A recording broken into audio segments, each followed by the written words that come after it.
Hey guys, so I got a little bit of an update. I am ready to start working on the kitchen. We got the dumpster. We had a little stretch of no rain, which in this time it's been super wet this spring, so I didn't want to get a dumpster if I wasn't gonna be able to use it. So now that we have it, I have got work clothes on, safety goggles, already done a couple of little things, but I have to go clean this stuff out because I have sold the kitchen cabinets, not the countertop, not the sink, but to get that stuff ready for someone to come get them and get the ceilings down. So I'm excited, but I'm gonna just kind of pop you guys around with me and show you what I'm doing.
Good morning, you guys. It's the next day. So we did a lot of clearing of the kitchen and I have gotten most of the ceiling down. I have pulled the cabinets out minus the sink cabinet. It's pretty disintegrated, so I want to still be able to use my sink until we kind of get our place to move it around. And then I just played around a little bit with the layout. So like the stove's not turned on obviously because the outlet is still over there, but I'm hoping, my thought process is having the stove on this wall because there is an exterior wall, so when I put a hood here it can vent directly outside. I want a vent that actually vents it, not some hoods will recirculate the air and so it doesn't actually go anywhere. This one I want to actually push the air out like it's supposed to, so this wall would be the best wall for that. I'm hoping to move the sink over a bit so they have a little bit more space between each other. I haven't decided if I want to center it between the windows. I mean, it would drive any OCD person crazy if I don't do that, but at the same time, then I'm encroaching on some other space. So I'm still deciding that part, but either way, it is going to get moved over a little bit. And then the fridge is somewhere in its place. I might move it over a little bit closer to the door, but I'm kind of saving space on this side for a cabinet possibly. So I haven't really decided yet my final configuration for where they are, but I just wanted to play with the idea of what this would feel like. And the reason I am going with this, let me just turn us around because I did play with some of the other ideas. I like the way my one thing looks with the fridge on where this door is and then the stove where the fridge is, but let me turn you a little more. You can see how close these doors are. So here's the thing I'm thinking through. Fridge would get slunken into the doorway. So there's still, let's just say there's a foot of fridge sticking out because I'm gonna have at least a foot of cabinets here so they would line up, right? Then you have to walk past it, which right now this is kind of in the way, but I'm wondering, do I like that? Because right now I'm so used to walking past it on this wall that it doesn't bother me. A cabinet there wouldn't be a big deal, but this is like real traffic. This is in and out of the living room kind of thing. So, and again, if I then move the stove over to that wall, I'm gonna most definitely have to run brand new cord or wire, conduit, whatever you call it, from the breaker box all the way over, because that's an extra 10-15 feet, which I'm pretty sure I don't have in excess for that outlet, but I probably do have excess to move it 6 feet. So trying to work within the bounds of what I have with that design. So, and then what I think I'm gonna do though, if I go with the configuration I'm thinking of right now, is I'm gonna block this door off. It's going away, and this space in here will then become a closet for the room next to it. And because we don't have really good closet space in these 1900s house, there's very, very minimal to no closet space. So that would be great to have a closet somewhere in the house that's a little bit bigger than a shoebox. So that's going to go away, of course. These are going to come down. This will be a wall of cabinets, shallow cabinets, like a foot deep or so, somewhere in there. Yeah, that's my first thoughts as far as design goes. I'm still feeling it out, but yeah, let me just talk through some of my considerations for next steps. So for the floor, I have been working on pulling up some of the tiles. It's pretty easy. I just take a chisel and a heat gun. It reactivates the glue. It comes right up. The downside currently is that it leaves stickiness on the underside of the thing. So cats are doing a long walk around to be able to walk through this area because they don't like the stickies on their paws and I don't like the stickies on my feet. But I brought in a really long level to kind of see if, like I told you guys in the previous video, if this floor sagged in the middle or if it sloped. I believe it's a combination of the two to some degree. And I don't know if it's because this wall used to be an exterior wall and then it was a porch where the mudroom is. This is an exterior wall. I think this side's a little tiny bit lower than this side, and then in the middle it is a little bit lower than both sides. So for instance, when I did a measure last night, this high point to kind of the middle was over an inch difference. That side to this side, maybe a quarter of an inch, not quite as high. So there's no perfect level option here. So I'm trying to decide, with an old house, do I work within my means? Do I tear the floor up and level it as best I can? I mean, some of it is not just time, it's money, resource. And so I have to be cognizant of that. This house is never going to be brand new. Even if I were to tear the floors out and redo, I mean, I'm just putting a Band-Aid on a 120-year-old house that is ultimately at some point going to degrade. Hopefully not in my lifetime, but so there's a possibility. I'm thinking, since it just kind of sags a bit in the middle, to maybe put some floor leveler down, just to raise it, not the full inch maybe even, but just enough to raise it a little tiny bit so it's a little bit more smooth across the middle. It's not even super noticeable now that I've lived in the house a long time. When I first came to Maine, I could tell every slope in a floor because in South Carolina, very little of the floors are sloped like that because they're just not as old as the house. So I could really feel slopes early on. Now that I've lived here, I know the slopes are there. I can still feel them, but it's not like, it doesn't bother me the way it did when I first walked in the house. I was like, these floors are so wonky, but they're really not. It's just settled a tiny bit. So maybe floor leveler just through the middle dip, but I want to go to my basement and check my joists and check where my beams are. I know they run this way. I don't want to overburden the floor, basically. I don't want to overburden the joist.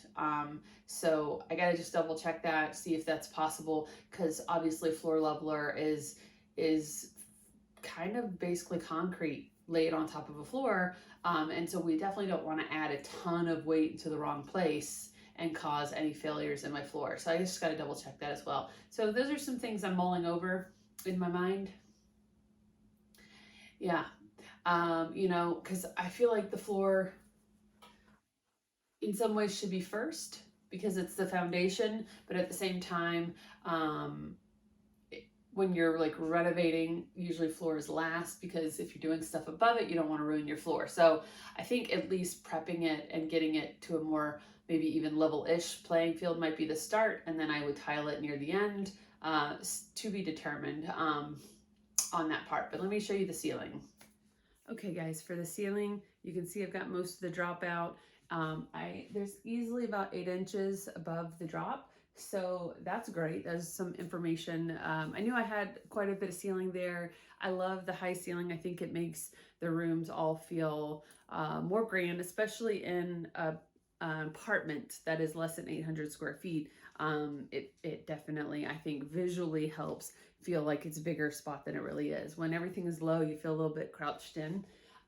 There's not a whole lot to work around, but I do have a couple of things. So in this side here, hard to see it, there is a radiator pipe that flows around to this side. So in our northern climate, we have baseboard heaters. They are run with hot water. So that is what that is. So that runs my tenants. He's got a hot water baseboard, and then he has another hot water baseboard, and it banks over. So I can't take that out, but I can possibly hide it. So in my thought here is when I create cabinets, I can run them pretty much up to almost the pipe and then maybe hide it with trim, but it still be accessible. Obviously, you don't want it to be so permanent that they got to rip stuff off the walls, but hide it in a way that it's, visually out of the way. That's the big part. And then, like I was telling you guys before, in this light, you can pretty much see it, but this is also pipes that run in the wall for my tenant. So this is where I want to take 2x, and I want to make a faux wall here so that it will then give me, 3.5 inches more of space for the windows for the seal, so bump out. I could put stuff here like plants or whatever. And then I wouldn't have to fuss so much with the back wall. Yes, I'd lose 3 inches, but again, I have 3 inches to lose. You know, if I needed to take 3 inches, I've got it there. I've got plenty of room on this wall to take for 3 inches. So ultimately, I don't see a problem with a 3-inch give. So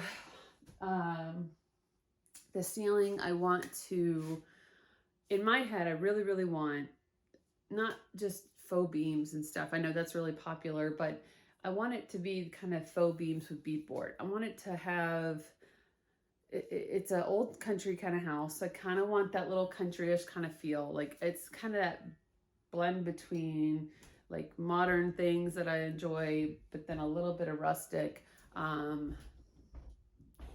So in my head, I wouldn't really touch what's up here.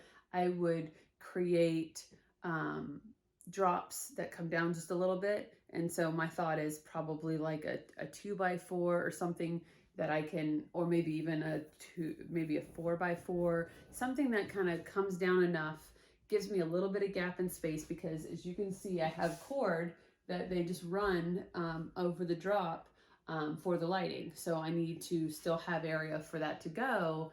And so if I create just enough space inside my my beam spots, then I should have no problems running the wire and hiding it. And you could also see now, let's see if I can point to it right there, where the paneling stopped and the original wall is.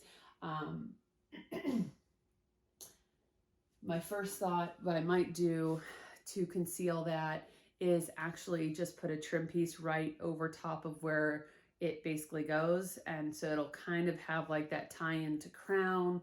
Obviously I could put more paneling up there, whatever that is, a 1/4 inch, 1/8 inch paneling, so that it'll match it all the way up, but then of course you got to mud it and everything, so it's never going to be perfect. So my thought is a crown piece, or even a trim piece, just a flat piece to trim just the top. I think that would look nice even with the beams, because then it's not crowned, but it's got like that feel of something at the top that kind of finishes the wall, so to speak. And then of course, I've got some spots where we have to close the wall up right there. Mice can get in that way, and we definitely had evidence of mice last year, heard them, cats were going crazy, so we gotta do some stuff to keep them out of the house this year. But that's it. And of course I'll probably I had 2 can lights. I'll probably make maybe 4 this time, kind of basically in the corners, so it lights up the place pretty well. But that's the majority of the thoughts between what we're doing right now. Obviously, it's a lot of information to take in. I'll try to kind of keep up with you guys the best I can with this. I'm very much not a show, I'm visual, and so I like to show you guys what I'm doing, because I think that's a great way to learn. At the same time, I just like doing the hard stuff by myself. I don't necessarily want someone watching over my shoulder, so sometimes videoing this stuff is like the last thing on my mind. And you might see that sometimes where there might be gaps in the video, like what did she do right there? Well, I just didn't video it. But I'm trying to be a little bit better about that, you guys. Yeah, this is what a 120-year-old house project looks like in renovations. It is never easy. It is never straightforward. And that's just the life I have chosen. So until next time. Just a little peek at what the room looked like that day after the drop had come down and the cabinets were taken out.